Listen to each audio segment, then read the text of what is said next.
കുഞ്ഞുങ്ങളെ, നിങ്ങൾ ഈ ഒരു സന്ദേശം കേൾക്കുവാനായിട്ട് ഇടയായിത്തീരണം. കാരണം നാളുകളിൽ നിങ്ങൾ നിങ്ങളുടെ മാതാപിതാക്കളെ വിട്ടിട്ട് മറ്റു ദേശങ്ങളിലേക്കോ ജോലിക്കായിട്ടോ പഠനത്തിനായിട്ടോ ഒക്കെ പോകുന്ന ഒരു സാഹചര്യം. അങ്ങനെ വരുന്ന സമയത്ത് പലവിധമായിട്ടുള്ള ഉപദേശങ്ങൾ, പലവിധമായിട്ടുള്ള രീതിയിലുള്ള വ്യാഖ്യാനങ്ങളൊക്കെ നിങ്ങളെ തെറ്റിച്ചു കളയുന്ന രീതിയിലേക്ക് വരുവാനായിട്ട് ഇടയായിരിക്കും. അങ്ങനെ വരുമ്പോൾ ആ ദുരുപദേശത്തിൽ പോയി കർത്താവിന്റെ സന്നിധിയിൽ അതുമായി നിന്നുകൊണ്ട് ചിലരോട് സുവിശേഷത്തെ യഥാർത്ഥമായി പറയുവാൻ, ചിലരോട് യഥാർത്ഥമായി എന്നേക്കാൾ പ്രായം കുറഞ്ഞ സകലരും ഈ വാക്യങ്ങൾ നിങ്ങളൊന്ന് നിങ്ങളോട് ഓർപ്പിക്കുകയാണ്. വാക്യങ്ങൾ ഞാൻ തന്നെ വേഗത്തിൽ തന്നെ വായിച്ചുകൊള്ളാം. ദൈവം നിങ്ങളെ സഹായിക്കുമാറാകട്ടെ. യഹോവയെ സ്തുതിക്കേണ്ട കാര്യം എന്താണ്?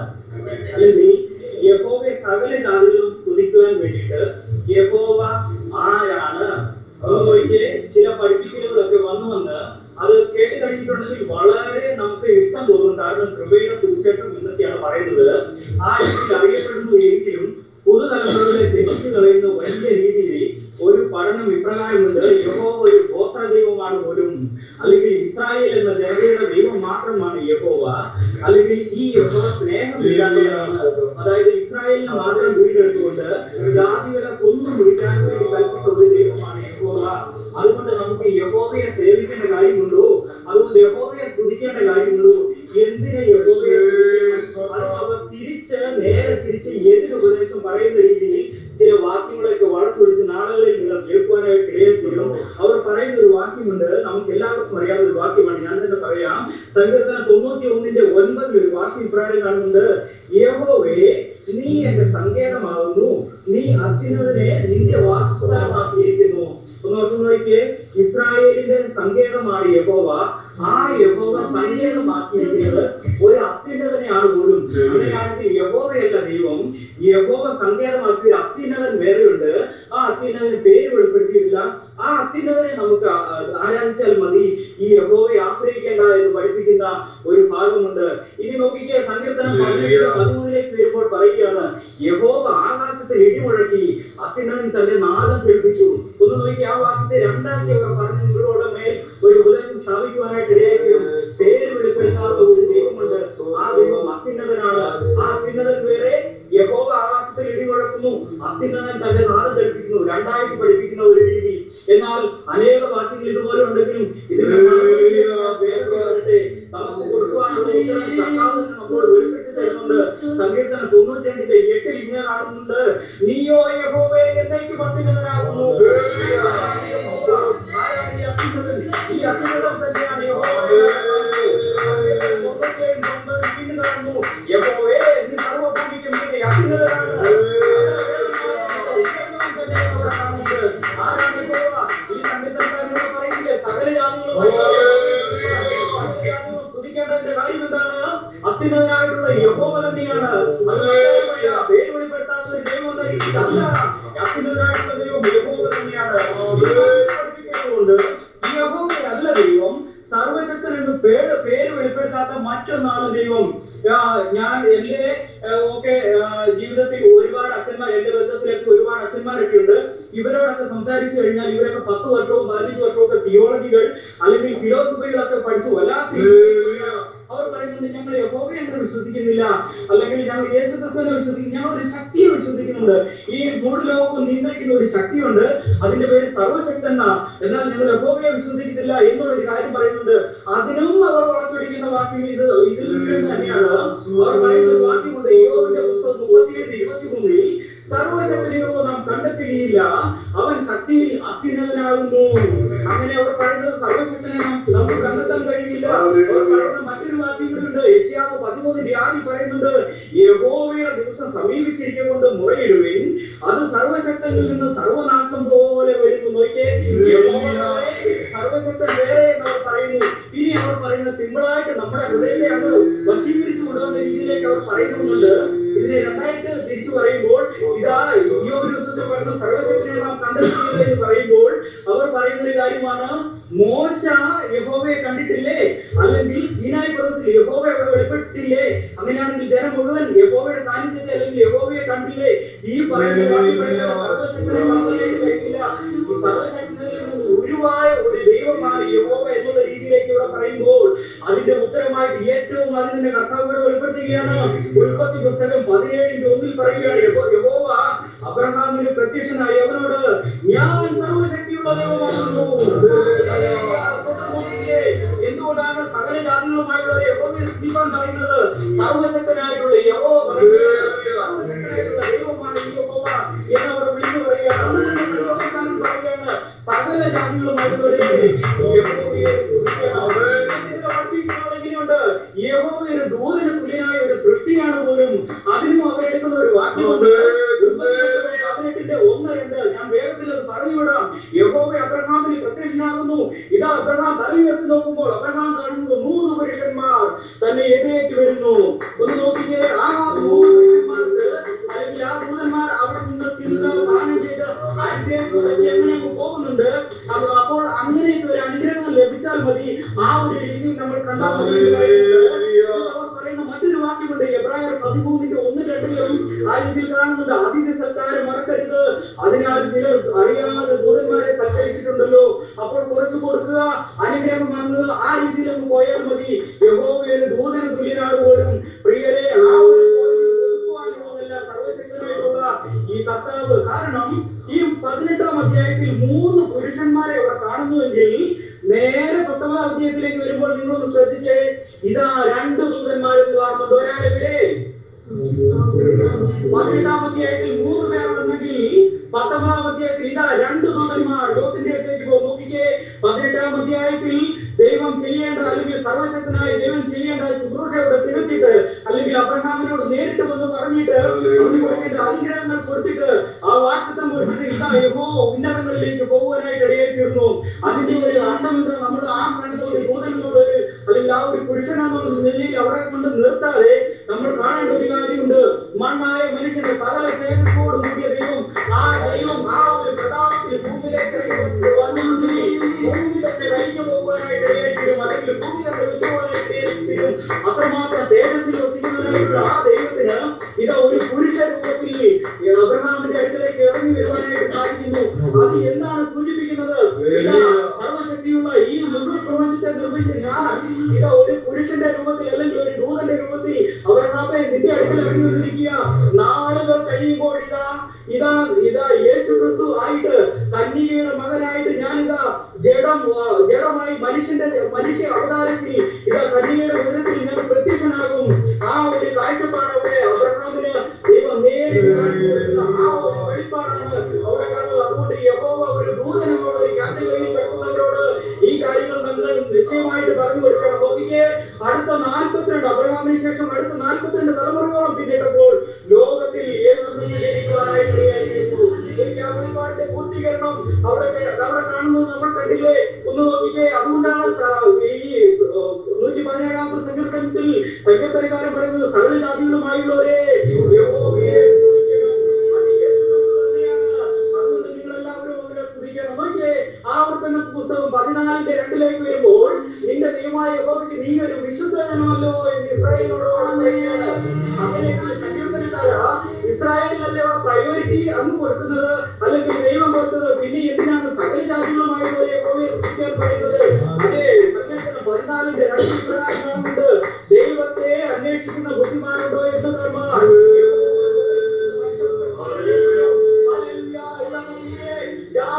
രക്ഷപ്രസിദ്ധമാക്കുവാനായിട്ട് അങ്ങനെ പഴയ നിയമത്തിൽ നമ്മൾ കാണുന്ന ചില വ്യക്തിത്വങ്ങൾ ജാതികളിലേക്ക് രക്ഷപ്രസിദ്ധമാക്കുവാൻ ആ ഒരു വംശത്തിനിടയിൽ രക്ഷപ്രസിദ്ധമാക്കുവാൻ യെരിഹോവിലെ അന്യജാതിക്കാരിയായിട്ടുള്ള ഒരു രാഹാബ് എന്ന ഒരു സ്ത്രീ കർത്താവോടെ വീണ്ടെടുക്കുവാനായിട്ട് ലോകത്തിന്റെ വംശത്തിൽ പറഞ്ഞ മോവാബ് എന്ന അന്യജാതിക്കാരിയായിട്ടുള്ള രൂത്ത് എന്ന മോവാബ് സ്ത്രീ. ആ ഒരു സ്ത്രീ ഒരു കാര്യം പറയുന്നു, നിന്റെ ദൈവം തന്നെയാണ്, ഞാൻ ഈ യഹോവയെ സേവിക്കും. പിൽക്കാലത്ത് യേശുക്രിസ്തുവിന്റെ വംശാവലി എഴുതുമ്പോൾ നോക്കിക്കേ, ഈ 2 ജാതീയ സ്ത്രീകളും യേശുവിന്റെ വലിയ ലിസ്റ്റിലേക്ക് അവിടെ വരുവാനായിട്ട് ഇടയാക്കിയിരുന്നു. നോക്കിക്കേ, കർത്താവിനെ ജാതികളെ രക്ഷിക്കാനുള്ള ആ ഒരു പദ്ധതി എത്രമാത്രം അങ്ങനെയാണെങ്കിൽ സ്ത്രീകൾ മാത്രമാണോ ഈ ഒരു പദ്ധതിയിലുള്ളത്? അല്ല, ഇസ്രായേലിന്റെ ചരിത്രത്തിൽ ഒരു കുഷ്ഠരോഗികൾ പോലും അധികമായിട്ട് സൗഖ്യപ്പെട്ടിട്ടില്ല. എന്നാൽ ഇതാ യഹോവയിൽ വിശ്വസിച്ചുകൊണ്ട് ആ പ്രവാചകന്റെ വാക്കനുസരിച്ചുകൊണ്ട് കർത്താവിന്റെ നാമത്തിൽ വിശ്വസിച്ചു വന്ന ആ ഒരു നയമായ സൗഖ്യമാകുവാൻ കഴിഞ്ഞ ആഴ്ചകളിൽ ഒരു പദം ഇപ്രകാരം നോക്കട്ടെ, ഓരേസ് എന്ന ഒരു രാജാവ് ഇത് നോക്കി ആ ജാതീയ രാജാവിനെ കർത്താവ് തിരഞ്ഞെടുത്തിട്ട് ഇതാ തന്റെ ജനത്തെ ബാബേൽ രാജാവിന്റെ കയ്യിൽ എന്റെ ദാസൻ എന്ന് വിളിച്ച ഓരേസ് എന്ന ഒരു രാജാവ്. നോക്കിക്കേ, അങ്ങനെയാണെങ്കിൽ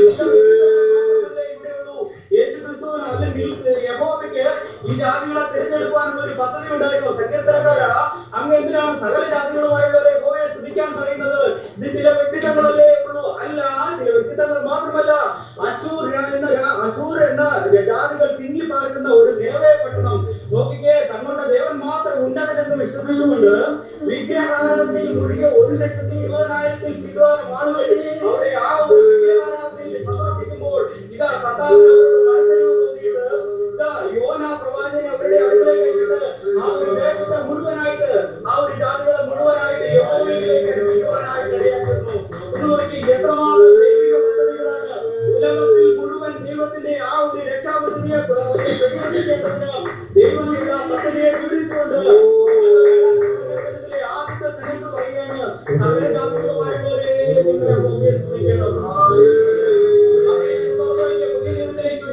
ധാരാളം വാക്യങ്ങളുണ്ട് എന്റെ മുമ്പിൽ, സമയമില്ലാത്തതുകൊണ്ട് ഞാൻ വേഗത്തിൽ തന്നെ അതിൽ 1-2 വാക്യങ്ങളൂടെ വായിച്ചിട്ട് പെട്ടെന്ന് ഇരിക്കാനായിട്ട് ആഗ്രഹിക്കുന്നു. യേശുവിന്റെ ദൈവത്വത്തെ ക്രിസ്തു വിരോധികൾ എടുത്തിരുന്ന മറ്റൊരു ചരിത്രം നിങ്ങളുടെ മുമ്പിൽ നാളുകളിൽ വരാം. നോക്കിക്കേ, മത്തായിയുടെ സുവിശേഷം 15-ാം അധ്യായത്തിലേക്ക് ഓടി വന്നാൽ ഒരു കനാന്യ സ്ത്രീ ഇന്ന് വരികയാണ്. കർത്താവേ, ദാവീദ് പുത്രനേ, എന്റെ ഭൂതബാധയുള്ള എന്റെ മകളെ സൗഖ്യമാക്കുവാനായിട്ട് അങ്ങ് കരുണ തോന്നണമേ എന്ന് പറയുമ്പോൾ അതിന്റെ 23-ാം വാക്യത്തിൽ യേശു ചെയ്യുന്നത് ഒരു വാക്ക് പോലും പറഞ്ഞില്ല. കർത്താവ് കാണിച്ച ഒരു കാര്യമാണ്, ഒരു വാക്ക് പോലും പറഞ്ഞില്ല. അവിടെ മൗനമായിരുന്നു കർത്താവ് ചെയ്തത്. ഈ 24-ാമത്തെ വാക്യത്തിലേക്ക് വരുമ്പോൾ ഇസ്രായേൽ ജനത്തെ കാണാതെ പോയ ആളുകളുടെ അടുക്കലേക്കല്ലാതെ എന്നെ അയച്ചിട്ടില്ല. കൊടുക്കുന്ന മറുപടി എത്രമാത്രം ദൂരമാണെന്ന് നമുക്ക് തോന്നും. ഇനി 26-ാമത്തെ വാക്യത്തിലേക്ക് വരുമ്പം ഈ സ്ത്രീ വീണ്ടും അധികമായിട്ട് ബുദ്ധിമുട്ടിക്കുകയാണ്. അവൾ അന്യജാതിക്കാരിയാണ്. അവളോട് കർത്താവ് പറയുകയാണ്, മക്കളുടെ അപ്പം എടുത്ത് നായ്ക്കുട്ടികൾക്ക് ഇട്ടുകൊടുക്കുന്നത് നന്നല്ല. എത്രമാത്രം ദൂരമായിട്ട് നമുക്ക് തോന്നും. എന്നാൽ കർത്താവ് ആ സ്ത്രീയെ അവളുടെ വിശ്വാസത്തെ മറ്റുള്ളവർ കാണേണ്ടതിന്, ഇതാ അന്യജാതിക്കാർ കർത്താവിലേക്ക് വരേണ്ടതിന് അവളുടെ വിശ്വാസത്തെ പുറത്തെടുക്കുവാനായിട്ട് ഇതാ അവൾ ആ ഒരു വാർത്ത കേട്ടതുകൊണ്ട് ഉടനെ തന്നെ അവൾ അത്രയും ജനങ്ങൾ കേൾക്കുന്ന മറുപടി പറയുകയാണ്, കർത്താവേ, എനിക്കറിയാം ഞാൻ അങ്ങയുടെ സന്നിധിയിലേക്ക് വന്നാൽ എന്നെ ഒന്ന് തള്ളിക്കളയുന്നില്ല. ലിസ്റ്റുണ്ട്, അത് കനാന്യസ്ത്രീയുള്ള രാഘവാണ്. അതുപോലെ അവരെ തള്ളിക്കളഞ്ഞില്ലെങ്കിൽ എന്നെ തള്ളിക്കളയില്ല എന്നുള്ള ആ ഒരു ഉറച്ച വിശ്വാസത്തോടെ കർത്താവേ, നായ്ക്കുട്ടികളും ഉടയവരുടെ മേശയിൽ നിന്ന് വീഴുന്ന നുറുക്കുകൾ തിന്നുന്നുണ്ടല്ലോ.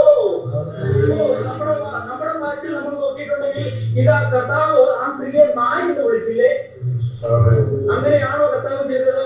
ശിൽഡോയോടാണെന്ന് പറയുന്നെങ്കിൽ അത് കറക്റ്റ് ആയിട്ടുള്ള കാര്യമാണ്. കാര്യം എന്താണെന്ന് അറിയാമോ? എന്റെ ദൈവമേ, എനിക്ക് ഇന്നത് വേണം, ഇന്ന കാര്യം വേണം, കർത്താവെ എനിക്ക് ജോലി തരണം എന്ന് ഇന്ന കാര്യങ്ങളെല്ലാം നടത്തി കഴിഞ്ഞാൽ വേണമെങ്കിൽ 3 ദിവസം ഉപവാസം ഇരിക്കും, വേണമെങ്കിൽ 7 ദിവസം ഉപവാസം ഇരിക്കും. ഈ കാര്യങ്ങളെല്ലാം ചെയ്ത് കഴിഞ്ഞിട്ട് ഞാൻ കർത്താവിന്റെ സമയം തീരുമാനമെടുക്കും, എന്ന് ഞാൻ ഒരു അധ്യായം ബൈബിൾ വായിക്കാം, അല്ലെങ്കിൽ ഞാൻ ഇന്ന പോലെ ചെയ്യാം, സഭയ്ക്ക് വേണ്ടി പ്രാർത്ഥിക്കാം, കുടുംബത്തിന് വേണ്ടി പ്രാർത്ഥിക്കാം. വല്ലാത്ത തീരുമാനം. ഏതെല്ലാം കാര്യങ്ങളാ? ദൈവം ഈ ഒരു കാര്യം അങ്ങ് ചെയ്ത് തന്നതിന് ശേഷം ഒറ്റ പോക്കുണ്ട്.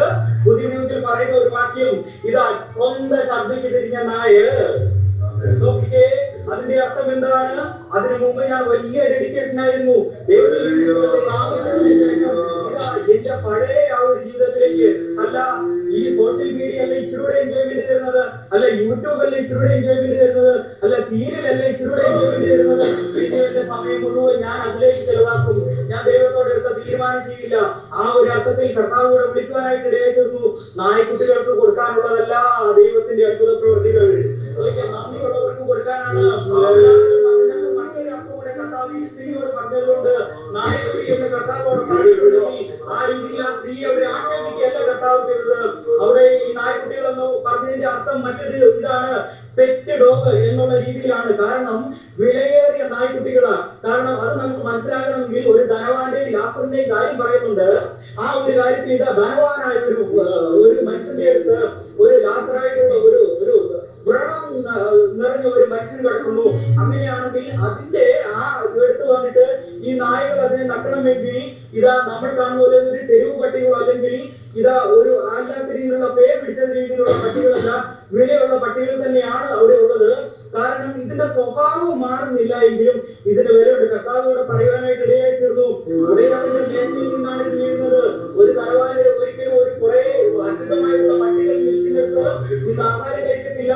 അതിന് താഴെ വിലയേറിയ നല്ല രീതിയിൽ നിൽക്കുന്ന നായ്ക്കുട്ടികൾ തന്നെ ഭക്ഷണം കഴിക്കുകയുള്ളൂ. അപ്പോൾ അങ്ങനെയാണെങ്കിൽ അവിടെ പറഞ്ഞത് ഏറ്റവും മോശപ്പെട്ട രീതിയിൽ നല്ല വിലയുണ്ട്, പക്ഷേ സ്വഭാവം മാറാത്ത ഒരു രീതി അല്ല. നിന്റെ സ്വഭാവം ഒന്ന് മാറ്റിയേ, ഞാൻ നിനക്ക് വേണ്ടി അത്ഭുതം പ്രവർത്തിക്കാൻ ജനത്തെ ഓർപ്പിക്കുവാൻ, അല്ലെങ്കിൽ ആ ജനത്തെ വീണ്ടെടുക്കുവാൻ ആ ഒരു വിശ്വാസത്തെ തുറക്കുവാനായിട്ട് ഇടയായിരുന്നു. ഞാൻ വീണ്ടും ഞാൻ ഭാഗപ്പെടുത്തേ അടുത്തതായിട്ട് കർത്താവ് ജാതികളെ ദൈവത്തിലേക്ക് അടുപ്പിക്കുവാൻ വേണ്ടി നമുക്കറിയാം. ഒരു ശമരിയ സ്ത്രീയുടെ അടുത്തേക്ക് കർത്താവ് പോകുന്ന ഒരു കാര്യം നമുക്കറിയാം. ഒരു പട്ടണത്തെ മുഴുവൻ പീഡിപ്പിക്കുവാൻ വേണ്ടി വെറുക്കപ്പെട്ട നിലയിൽ കണ്ടിരുന്ന ഒരു ശമരിയ സ്ത്രീയെ ജനത്തെ മുഴുവൻ സ്നേഹിക്കുവാൻ വേണ്ടിയിട്ട്, ആ പട്ടണത്തെ മുഴുവൻ കർത്താവിലേക്ക് നോക്കുവാൻ വേണ്ടിയിട്ട് ഇതാ കർത്താവ് അവളെ വിളിക്കുകയും ആ ഒരു പട്ടണം മുഴുവൻ കർത്താവിനെ അറിയുവാനായിട്ട് ഇടയായിരുന്നു. സങ്കീർത്തനക്കാരൻ വീണ്ടും പറയുകയാണ്, സകല ജാതികളുമായുള്ളവരെ നിങ്ങളെ സ്നേഹിക്കുന്ന ഒരു യഹോവയുണ്ട്, നിങ്ങളെ സ്നേഹിക്കുന്ന ഒരു ദൈവമുണ്ട്. അതുകൊണ്ട് ദൈവത്തിലേക്ക് അടുത്തു വന്നേ. ആരൊക്കെയാണ് ഈ സകല ജാതികളും പറയുന്നത്? സകല ഭാഷക്കാരതിലുണ്ട്. ദൈവത്തിന് അതിന് വ്യത്യാസമില്ല. സകല ദേശക്കാരതിലുണ്ട്. സകല നിറത്തിലുള്ളവരുണ്ട്, ധനികന്മാരുണ്ട്, ദരിദ്രന്മാരുണ്ട്, ആരോഗ്യമുള്ളവരുണ്ട്. ഇന്ന് നോക്കുകയാണെങ്കിൽ അനേക ബന്ധപ്പെട്ടവരെ അല്ലെങ്കിൽ ബന്ധപ്പെട്ട തലമുറകളെ തെറ്റിച്ചു കളയുന്ന എത്തിയിസ്റ്റുകൾ പോലെയുള്ള ആളുകൾ വരെയുണ്ട്. ഇവരെ മുഴുവനായിട്ട്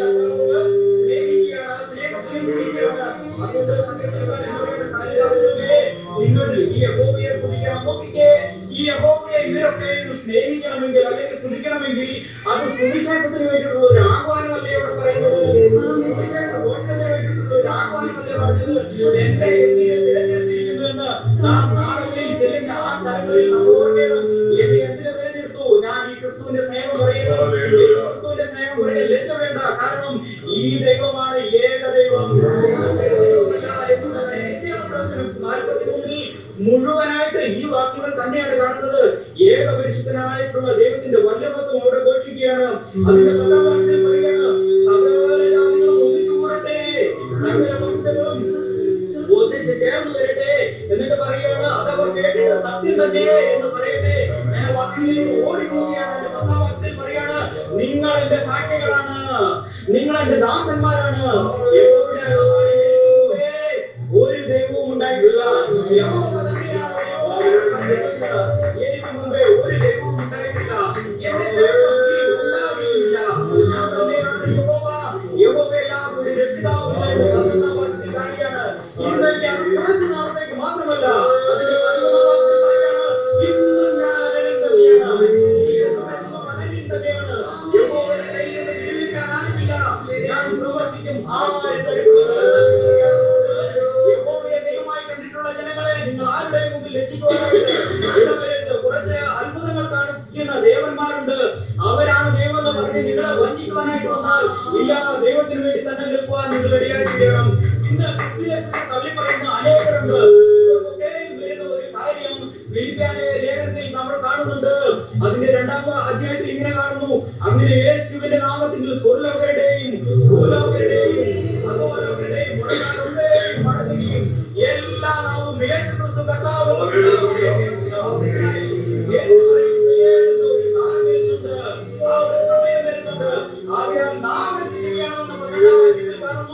ഏറ്റവും അധികമായി ഭയത്തോടും വിറയലോടും കൂടെ നിങ്ങളുടെ രക്ഷയ്ക്കായി പ്രവർത്തിക്കണം. ഇവിടെ കൂടിയിരിക്കുന്ന എല്ലാവരും നാം ആരാധിക്കുന്നത് യേശു ക്രിസ്തുവിനെയല്ലേ? നമുക്ക് നോക്കിക്കേ, നമ്മൾ ഈ രീതിയിൽ ചിന്തിച്ചാൽ നമുക്ക് പഠിപ്പിക്കുവാൻ എന്താണുള്ളത്? നമുക്ക് ഒരുപക്ഷെ നമുക്ക് അത് എത്രയാണ്? എനിക്ക് എന്റെ പാരമ്പര്യമൊക്കെ എന്റെ 5 തലമുറ കഴിഞ്ഞിട്ട് 6ാമത്തെ ഏതാണെന്ന് എനിക്കറിയില്ല. ഒരുപക്ഷെ നിങ്ങളിലും പലർക്കും 5ഉം 10ഉം വരെ അറിയായിരിക്കും. അത് കഴിഞ്ഞിട്ട് ആരാണെന്ന് നിങ്ങൾക്ക് അറിയാമോ? ഇല്ല. കാരണം നമ്മൾ യഹൂദന്മാരെ പോലുള്ള ഒരു കാറ്റഗറിയിൽ നിന്ന് വന്നവരല്ല. എന്നാൽ എഫേസ്യ ലേഖനത്തിൽ അതിന്റെ 2:11 പറയുന്നുണ്ട്, ആകയാൽ നിങ്ങൾ മുമ്പേ പ്രകൃതിയിൽ ജാതികളായിരുന്നു. ഈ ജാതികളായിരുന്നു നമ്മെ തിരഞ്ഞെടുക്കുവാനായിട്ട് ഈ സങ്കീർത്തനക്കാരൻ പറഞ്ഞിരിക്കുന്നു, ജാതികളെ യഹോവയെ സ്തുതിപ്പാൻ പറഞ്ഞ ആ ഒരു നമ്മളെ വരാൻ വേണ്ടിയിട്ട് എത്രമാത്രം കാര്യങ്ങളാണ് പറഞ്ഞിരിക്കുന്നത്, എത്രമാത്രം കാര്യങ്ങൾ രക്ഷാപദ്ധതിയാണ് രണ്ടാമത് ചെയ്തത്. ഒന്ന് നോക്കിയേ, നമ്മുടെ എഫേസ്യ ലേഖനത്തിൽ ഇപ്രകാരം നാം ആരായിരുന്നു? അതിക്രമങ്ങളാലും പാപങ്ങളാലും മരിച്ചവരായിരുന്നു, നിങ്ങളെയും അവനെ അർപ്പിച്ചു. അവയിൽ നിങ്ങൾ മുമ്പേ ഈ ലോകത്തിന്റെ കാലങ്ങളിൽ അധികാരത്തിന്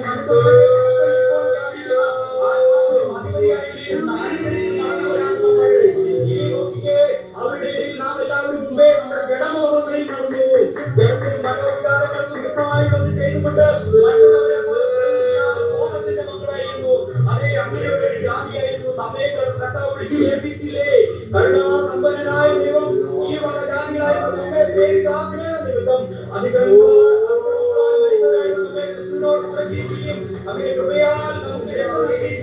ആ ദൈവത്തിന്റെ സന്നിധിയിലേക്കാണ് ഈ ഒരു നന്ദിയോടെ വേണം നമ്മൾ ദൈവത്തെ ആരാധിക്കുവാൻ. സങ്കീർത്തനം 117 പറയുന്നത്, ദൈവത്തെ ദൈവമാണെന്ന് തന്നെ അറിഞ്ഞുകൊണ്ട്, ഈ ദൈവമാണ് ഏക ദൈവം എന്ന് അറിഞ്ഞുകൊണ്ട് നന്ദിയോടെ മഹത്വം കൊടുക്കേണ്ട ഒരു പ്രസ്താവനയാണ് 117 സങ്കീർത്തനത്തിൽ നമ്മൾ കാണുന്നത്.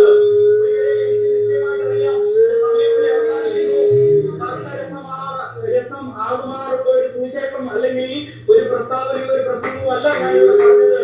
കാരണം ഈ സഭ ആത്മീയ പക്വതയിലെത്തിയ സഭയാണ്. ആ ഒരു ദൈവത്തിൽ പറഞ്ഞുകൊണ്ട് ആരാധനയുടെ ഏറ്റവും ഒരു പ്രഷ്യസ് ആയിട്ടുള്ള സമയം അങ്ങനെ തമാശ പറഞ്ഞു കൊല്ലുവാനായിട്ടല്ല ഞാൻ ഇവിടെ ആഗ്രഹിക്കുന്നത്. കാരണം ദൈവസന്നിധിയിൽ നിങ്ങൾ ഏറ്റവും പക്വതയേറിയവരാണ്. ഒരു കഠിനായിട്ടുള്ള ആഹാരം തന്നെയാണ് നാം കഴിക്കേണ്ടത്. കാരണം നാളെ നമ്മുടെ തലമുറയെ ആരും കൊണ്ടുപോകാനായിട്ട് ഇടയാക്കരുത്. ആ ഒരു രീതിയിൽ ദൈവത്തിന്റെ സന്നിധി അസുഖമായി മുന്നേറുവാൻ നിങ്ങളെ ദൈവം സഹായിക്കുവാനായിട്ട്. കഴിഞ്ഞ ആഴ്ച നമ്മുടെ ജോസാവൻ പറഞ്ഞതുപോലെ ഞാനും ഒരു ക്ഷമാപണം പറയുകയാണ്. കാരണം ഒന്നാമത് സമയം കൂടുതൽ എടുത്ത് രണ്ടാമത് ഞാൻ പറയുകയാണ്. എന്റെ വാക്കിനാലോ അല്ലെങ്കിൽ ഞാൻ പറഞ്ഞ ഈ കാര്യത്തിൽ ആർക്കെങ്കിലും ഒരു മുറിവ് സംഭവിച്ചെങ്കിൽ ദയവായിട്ട് നിങ്ങളോട് ഞാൻ ക്ഷമ ചോദിക്കുകയാണ്. കാരണം ഈ പറഞ്ഞിരിക്കുന്ന വാക്കുകളിൽ എന്തെങ്കിലും കാര്യങ്ങളോ സംശയങ്ങളോ ഇതിൽ കൂടുതൽ കാര്യങ്ങളുണ്ടെങ്കിൽ നിങ്ങൾ എന്നോട് പറഞ്ഞു തരണമേ. ദേവദാസന്മാർക്ക് നേരെ വിരൽ ചൂണ്ടരുതേ എന്ന് ഞാൻ അപേക്ഷിക്കുകയാണ്. കാരണം സ്വന്തമായിട്ടിരിക്കുന്ന നമ്മുടെ കർത്താവ് തിരഞ്ഞെടുത്തു. നമുക്ക് എല്ലാവർക്കും വ്യത്യസ്തമായിട്ടുള്ള ഓരോ രീതികളുണ്ട്. ഇതിനെല്ലാം കർത്താവ് ഏകീകരിച്ച് കൊണ്ടുവന്നാൽ മാത്രമേ ആ ഒരു ഏക മനത്തോട് വേഗം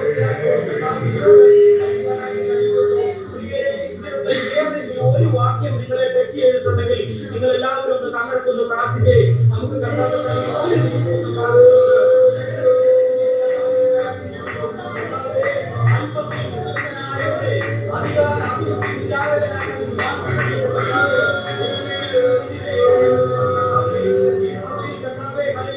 ചെറിയ ഒരു ഗോൾ നിങ്ങൾക്ക് ലഭിച്ചു. കർത്താവ് ആളുകളെ അല്പത്തിൽ വിശ്വസ്തനായി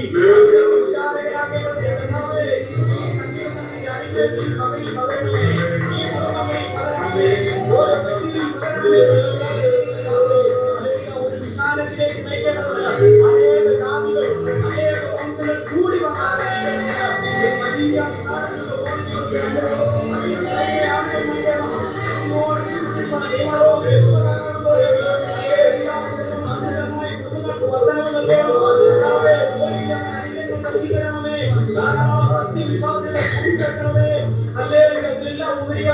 നദി പോലെ ഒഴുകുന്ന